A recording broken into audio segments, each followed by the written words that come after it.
Viņš, starp citu, ir Jelgavnieks. Nē, nav Jelgavnieks, Līpašnieks.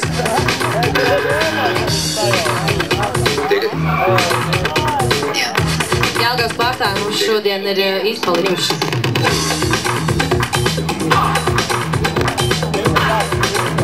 Varbūt, ka arī ir kāds.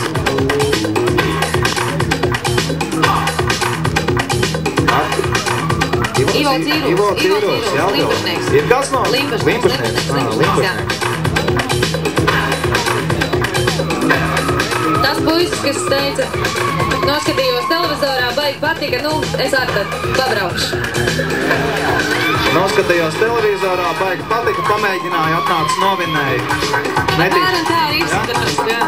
Īstenībā mālāts Ivo Cīrūs, visus kā viņš laiž, visu kārtībā. Ātrums ir. Varam just, ka trasa ir piežuvus, tā kā, nu, būs, man liekas, tā kā vajag uz tandēmiem. Viss būs savs un varēs dot ručkā visu braucēju.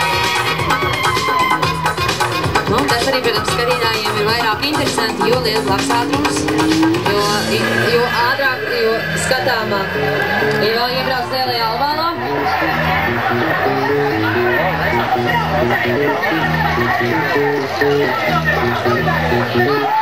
Nu, es noteikti pārliecināšu. Oi, malec.